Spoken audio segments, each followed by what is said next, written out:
Meus queridos adolescentes, você também que não é adolescente, mas que de alguma forma chegou até esse vídeo, seja muito bem-vindo. A gente espera que vocês tenham sido abençoados ao longo desse período que a gente tem produzido esses vídeos. E hoje a gente vai para mais uma aulinha. Você que é esperto, você já deve estar sabendo qual é o tema que a gente vai tratar hoje, que é especificamente sobre a terceira pessoa da Trindade. A gente começou esse trimestre estudando sobre a Bíblia, a nossa segunda lição foi sobre o Deus Pai, a terceira sobre o Deus Filho, Jesus Cristo, e hoje a gente vai estudar sobre o Deus Espírito Santo, que está presente no meio de nós de maneira invisível, mas de maneira que pode ser sentida. Então a gente deu início a esse estudo e hoje vai continuar e encerrar na terceira pessoa da Trindade.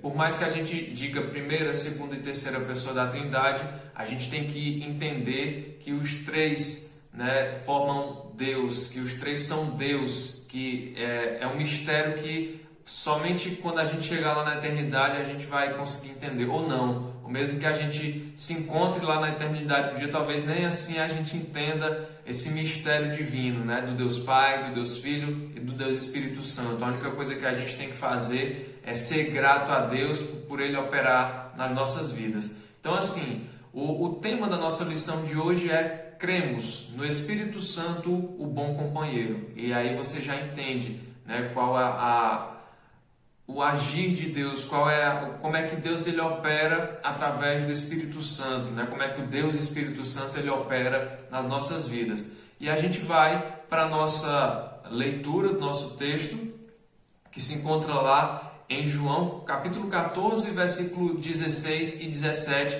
que na versão da revista de vocês diz o seguinte: Eu pedirei ao Pai e Ele lhes dará outro auxiliador, o Espírito da verdade, para ficar com vocês para sempre. O mundo não pode receber esse Espírito porque não o pode ver nem conhecer, mas vocês o conhecem porque Ele está em vocês e viverá em vocês. Então essa é uma mensagem maravilhosa que foi dita pelo próprio Cristo, que o Espírito Santo ele estaria em nós e viveria em nós. Então essa é uma das mensagens que nos traz alegria, que nos traz esperança, que nos traz conforto. Saber que o Espírito Santo ele habita em nós. Você não é uma pessoa sem importância. Você tem a sua importância.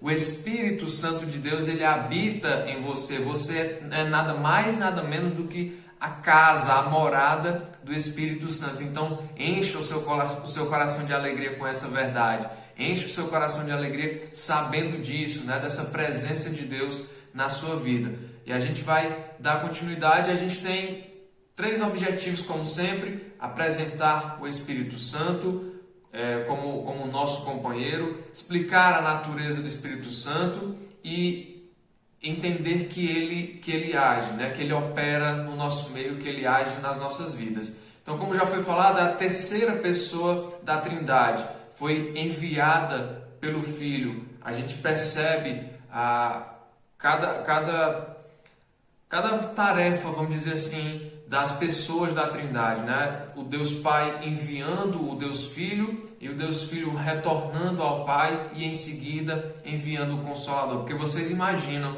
o sofrimento que os apóstolos, seus discípulos, ficaram quando Jesus retorna, Eles tiveram todo aquele período convivendo com Jesus. Então imagina o sofrimento que era ver Jesus retornando aos céus. Então Jesus ele não deixou os seus amigos na mão, ele enviou um outro amigo, ele enviou o Consolador, o Espírito Santo Consolador. E foi naquele momento que Deus ele começa a operar através do agir do Espírito Santo, consolando os discípulos e agindo sobrenaturalmente também através dos milagres, através de conversões. E esse Espírito, o Espírito de Deus, ele está presente aqui, conduzindo a Igreja de Cristo, conduzindo o povo de Deus, dando força ao povo de Deus, até o período em que ele nos conduza à morada celestial, a festejar com Deus por toda a eternidade. Mas quem é esse Espírito Santo? O Espírito Santo é Deus. O Espírito Santo ele não é uma energia, o Espírito Santo ele não é uma força, o Espírito Santo ele não é um arrepio, o Espírito Santo é Deus agindo na nossa vida. Então, como a gente sempre reforça essa ideia, né? O Deus Pai, o Deus Filho e Deus Espírito Santo. Então, o Espírito Santo é Deus na nossa vida. Então, a gente tem que entender isso. Não é uma força, não é uma energia. É Deus se manifestando na nossa vida de maneira invisível. E como a gente viu, Deus Pai é uma pessoa, Deus Filho é uma pessoa, o Deus Espírito Santo também é uma pessoa, né? A Bíblia se refere a Ele da mesma forma como nós nos referimos a uma pessoa. Cristo diz que Ele virá e Ele trará consolo. Então, os três são pessoas. Nós nos relacionamos pessoalmente com cada pessoa de Deus, com Deus Pai, com Deus Filho e com Deus Espírito Santo.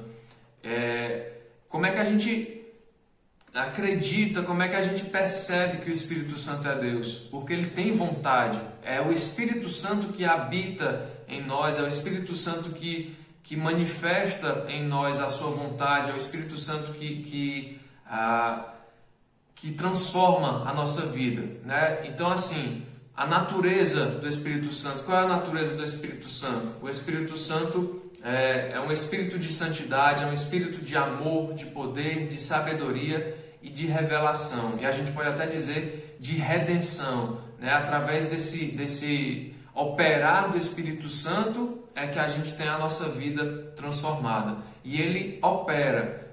O Espírito Santo ele se manifestou na vida de Cristo desde o seu nascimento, né? Vocês viram na última lição que o nascimento de Jesus Cristo é uma coisa sobrenatural e aquilo é a ação do Espírito Santo. O Espírito Santo vai estar presente na vida de Cristo do seu nascimento até o momento em que ele ressuscita e retorna ao Pai. E da mesma forma, ele continua aqui, ele continua operando. Mas como é que ele opera? Da coisa mais simples à coisa mais difícil de explicar. Ele opera nas nossas vidas nos transformando, ele opera nas nossas vidas nos convencendo do pecado, nos convencendo da história da cruz, nos convencendo que o sacrifício de Cristo foi necessário para que a gente tivesse o nosso perdão. Então, se você hoje está aos pés de Cristo, se você hoje tem a certeza, tem a convicção de que você tem uma vida entregue a Deus, não foi sua força, não foi a sua vontade, não foi a sua inteligência. Foi o Espírito Santo que habitou em você, que convenceu você que você era um pecador e transformou a sua vida. Você não conseguiria isso sozinho nunca. Essa foi a ação do Espírito Santo na sua vida. E mais do que qualquer coisa, o Espírito Santo ele é um amigo nas horas difíceis, ele é um amigo nas horas de angústia, nas horas de ansiedade, nas horas de sofrimento. Ele se faz presente, por mais que você não veja, ele está ali porque ele habita em você. Então, meu querido, minha querida, tenha essa certeza de que o Espírito Santo ele escolheu você para ser morada dele, para que ele morasse em você. Então, tenha essa alegria, tenha essa convicção. Você é morada, você é templo do Espírito Santo. Ele não habita numa igreja chique, ele não habita numa igreja de parede de barro, de cimento ou de concreto. Ele habita em você. É por isso que quando a gente se reúne, Deus se faz presente, porque Ele habita em nós. Então, encerro essa aula lembrando a você, para você lembrar dessa verdade, né? Você é morada, é templo, é habitação do Espírito Santo. Então, eu espero que você tenha sido muito abençoado com essa aula. A gente se vê na próxima. Tchau, tchau.